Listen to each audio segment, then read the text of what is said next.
गणेश जी प्रथम पूज्य क्यों बने आप सब जानते हैं। एक बार भगवान शिव कार्तिकेय जी से और भगवान गणेश जी से बोले कि जाओ पृथ्वी की परिक्रमा करके आओ। जो सबसे पहले पृथ्वी की परिक्रमा लगाएगा वह प्रथम पूज्य कहलाएगा। कार्तिकेय जी का वाहन तो मयूर था, मोर पर बैठकर फुर्र से उड़ गए। पर गणेश जी का वाहन क्या है? जोर से चूहा, मूषक। गणेश जी का वाहन है चूहा। तो गणेश जी धीरे धीरे चले। अब गणेश जी जब चले तो गणेश जी सोचे कि मैं पूरी पृथ्वी की परिक्रमा कैसे लगाऊं। बोले संपूर्ण विश्व माता पिता में समाया है, क्योंकि माता पिता में हम समाये थे। माता पिता से ही ये संसार प्रकट होता है। इस संसार में कोई भी हो, बिना माँ बाप के संसार में आने की इजाजत नहीं है? भगवान ही क्यों ना हो, उनको भी माता पिता का आश्रय लेना पड़ा। देवकी वसुदेव, कौशल्या, दशरथ जी। इस संसार में ऐसा कोई नहीं है जो भगवान भी माँ बाप के बिना आए। तो चाहे चींटी हो या हाथी हो, इंसान हो या पक्षी हो, सबको आने के लिए किसका आश्रय लेना पड़ता है? माता पिता का। तो माता पिता ही ये सृष्टि को उत्पन्न करने वाले हैं, सृष्टि को रचने वाले हैं। इसलिए गणेश जी ने सोचा कि माँ बाप को प्रणाम कर लूं, परिक्रमा कर लूं, तो संपूर्ण पृथ्वी की परिक्रमा करने का हमें फल मिल जाएगा। गणेश जी ने माँ बाप की परिक्रमा लगाई, और जैसे माँ बाप की परिक्रमा लगाई, पूरी पृथ्वी की परिक्रमा लगाकर कार्तिकेय जी आए। बोले हम तो देखो पहले परिक्रमा लगा के आ गए, अब हमारी प्रथम पूजा होनी चाहिए। शंकर जी बोले आपने प्रथम परिक्रमा नहीं लगाई विश्व की, तो किसने लगा दी? बोले गणेश जी ने। कैसे लगाई? बोले इन्होंने हमारी परिक्रमा लगाई, पार्वती और शिव की। शिव पार्वती की एक परिक्रमा लगा ली तो पूरे ब्रह्मांड की परिक्रमा लगाने का उन्हें फल मिल गया। कार्तिकेय जी को गुस्सा आई और क्रोध में आकर कार्तिकेय जी ने एक छोटा सा प्रहार कर दिया गणेश जी के ऊपर। तो वो प्रहार जाकर गणेश जी के दांत में लगा, तो गणेश जी का एक दांत टूट गया। तब से उनका नाम पड़ा एकदंत। क्या नाम पड़ा? एकदंत दयावंत चार भुजाधारी, माथे सिंदूर सोहे। तो गणेश जी का नाम एकदंत। तो कार्तिकेय जी और गणेश जी के बीच में जो शर्त लगी तो गणेश जी जीत गए। तो गणेश जी ने माँ बाप की परिक्रमा की, तब से गणेश जी प्रथम पूज्य हो गए। कि गणेश जी जैसी बुद्धि किसी के पास नहीं है, इसलिए गणेश जी बुद्धि के अधिष्ठात्र बन गए, बुद्धि के देवता बन गए। गणेश जी किसके देवता हैं? जोर से। गणेश जी बुद्धि के देवता हैं। जिसे बुद्धि चाहिए वो गणेश जी के पास जाए। गणेश जी बुद्धि के परम देवता हैं। अच्छा, गणेश जी का वाहन है चूहा। अब जरा यहां ध्यान से सुनिएगा। हमारे वेदों पुराणों ने, हमारी ऋषि मुनियों ने कितनी बढ़िया व्यवस्था की है। समझदार को इशारा काफी, ये सुना है ना आप लोगों ने। आप सब समझदार हैं, इसलिए हमें सारी करते चलेंगे। देखो, गणेश जी बुद्धि है और गणेश जी का वाहन क्या है? चूहा। चूहा किसका प्रतीक है? चूहा किसका प्रतीक है? तर्क का। उतरता रहता ना, कुछ भी मिल जाएगा चूहा को उतर देगा।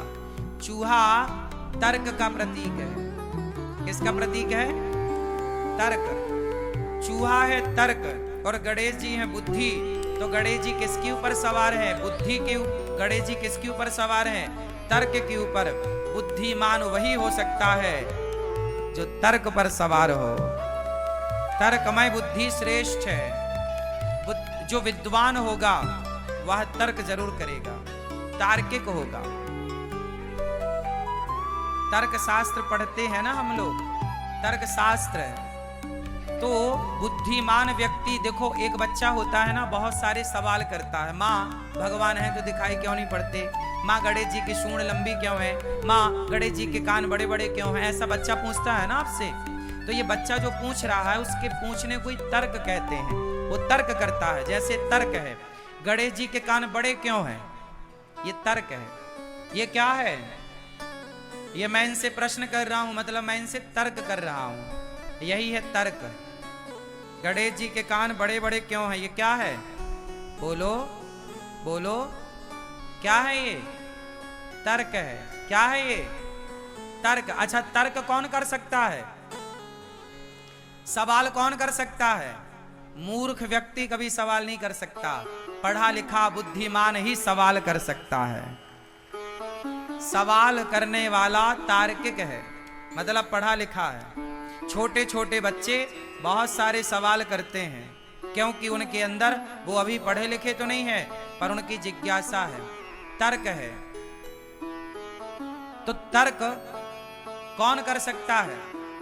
बुद्धिमान व्यक्ति। एक बच्चा वो होता है जो अपने टीचर से बहुत सारे सवाल करता है। सर जी समझ में नहीं आया, ऐसा क्यों हुआ? ये ऐसा है तो ऐसा क्यों हुआ? वैसा है तो वैसा क्यों? जो बच्चा बहुत सारे सवाल करता है मतलब वो बुद्धिमान होगा। और जो बच्चा मास्टर से कुछ नहीं पूछता वो एक नंबर का बुद्धू होगा। बात सही है कि गलत है? जो ज्यादा सवाल करेगा वो कौन होगा? जोर से। बुद्धिमान। तो गणेश जी किस पर बैठे हैं? तर्क पर। गणेश जी बुद्धि हैं और सवार तर्क पर हैं। बुद्धिमान हमेशा तर्क करता है। ये गणेश जी का चूहे पर बैठने के पीछे का साइंस है, विज्ञान है। गणेश जी के कान बड़े बड़े होने के पीछे का विज्ञान बताओ आप। गणेश जी के कान बड़े बड़े क्यों हैं? ना बताओगे? गुस्सा हो क्या? गणेश जी के कान बड़े हैं इसलिए आपको मैसेज दे रहे हैं कि भैया ज्यादा से ज्यादा सुनो, ज्यादा से ज्यादा सुनो। ज्यादा, यदि आप ज्यादा सुनने लग जाएंगे अपने माता की, पिता की, सास की, ससुर की, पति की, पत्नी की, तो आप कभी झगड़े में उलझेंगे ही नहीं। जो ज्यादा सुनता है वो झगड़े में नहीं उलझता। जो कम सुनने वाले होते हैं, बोले मैं आपकी क्यों सुनूं, जो कहते हैं मैं आपकी क्यों सुनूं, वो झगड़ा जरूर करेगा। और जो सुन लेता है, सुन लो ना, माँ की, पिता की, पत्नी की, पति की, सुन लो।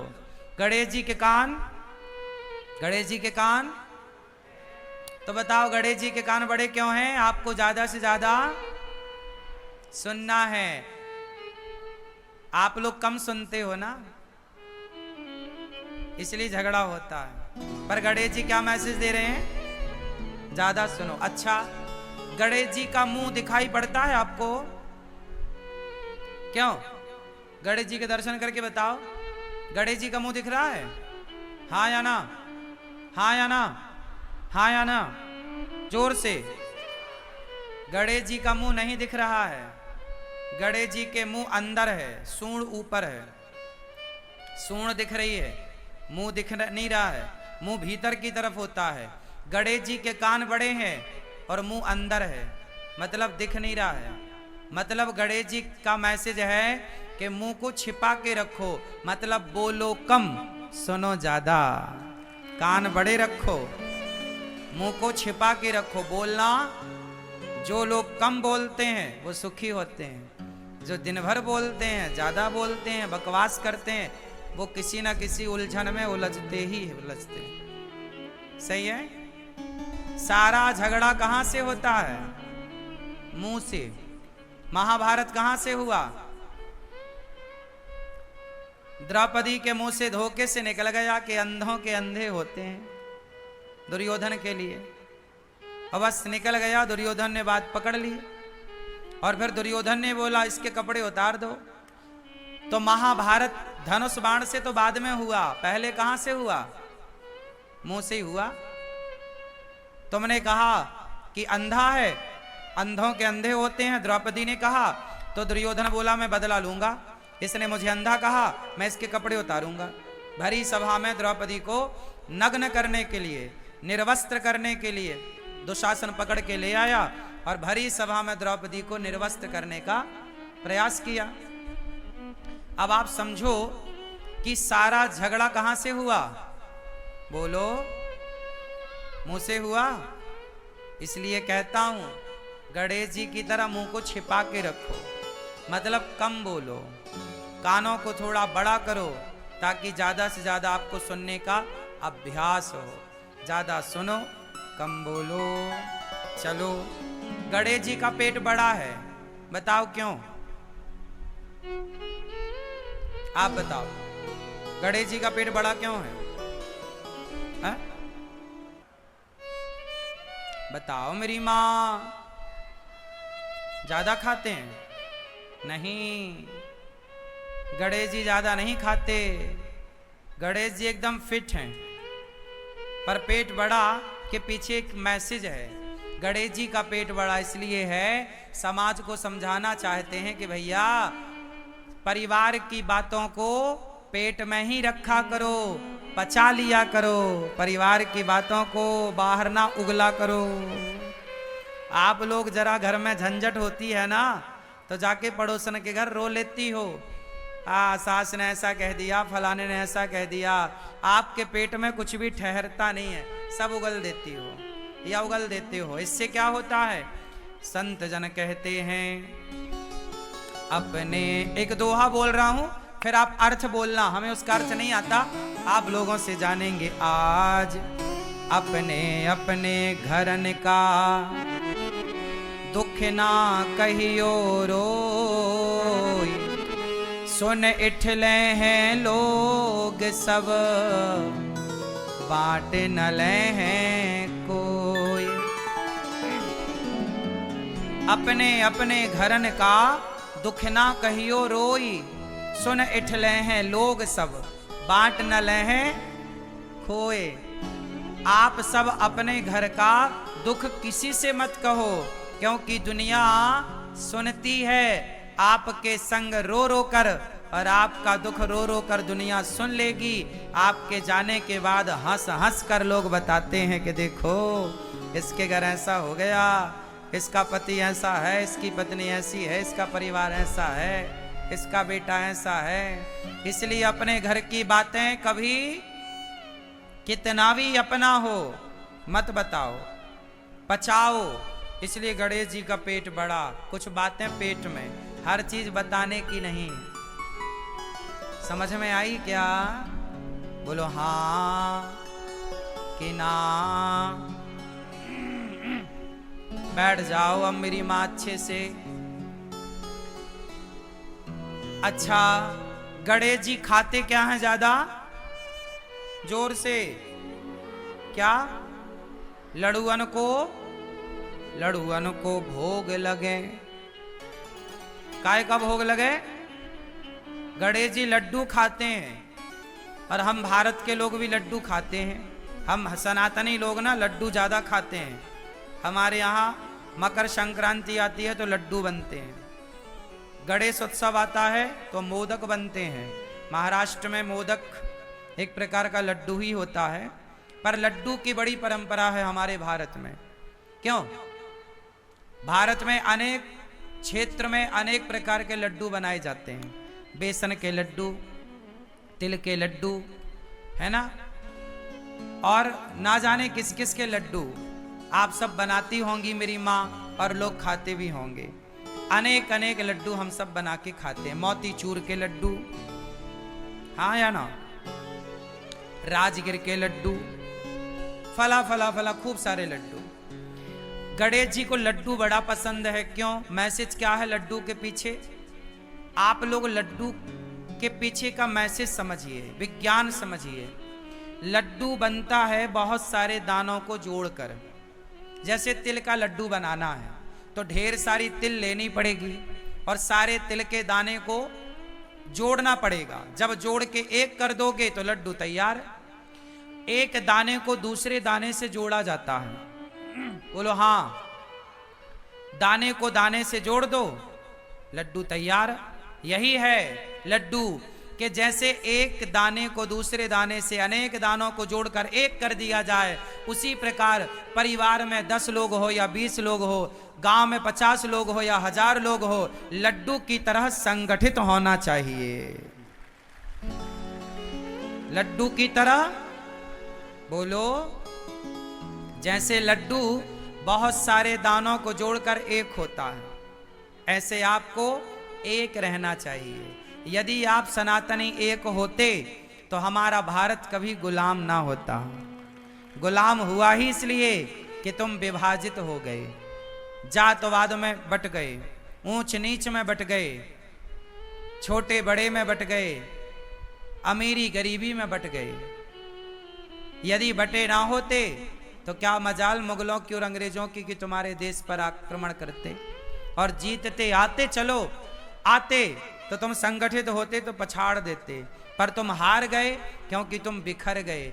लड्डू यदि बिखर गया, दाने दाने अलग हो गए, तो वो लड्डू कहाँ रहा? लड्डू तो तब तक है जब तक वो एक है, जुड़ा है, संगठित है। बस यही है। गणेश जी लड्डू खा के आपको कहते हैं कि मेरे भारतवासियों, मेरे सनातनियों, गणेश को मानने वाला प्रत्येक व्यक्ति सुन ले कि गणेश की पूजा करते हो तो लड्डू की तरह, लड्डू जैसे दाने को दाने से जोड़ के रखता है, आप भी सारे गणेश के पुजारी जुड़ के रहिए, सनातनी संगठित रहिए उस लड्डू की तरह। और लड्डू में मिठास भी होती है। संगठित तो रहना है पर आपस के रिश्तों में मिठास हो। क्या हो? रिश्तों में क्या हो? परिवार संगठित रहे लड्डू की तरह और मिठास, मीठे मिठास से भरा रहे। जहां सुमति तहां संपत्ति नाना, जहां कुमति तहां विपत्ति निदाना। संगठित रहो। गणेश जी की नाक बड़ी है। बोलो हाँ, गणेश जी की नाक बड़ी है। चलो अब इसका मतलब आप बताओ। ये चश्मा वाली बहन बताएंगी, सब हमने बताया, कुछ आप बताओ। गणेश जी की नाक क्यों बड़ी है? बैठे बैठे बताओ। नहीं पता? क्यों? आप बताओ।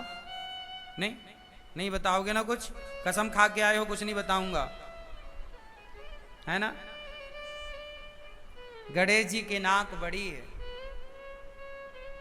समाज में कुछ ऐसा काम करो अपनी बुद्धिमत्ता से, आप समाज में इतने बड़े पद, बड़े नाम तक पहुंचो कि समाज में आपके सम्मान की नाक बड़ी हो। कभी नाक ना कटा लेना, कोई ऐसा गलत काम ना कर लेना कि आपकी नाक कट जाए।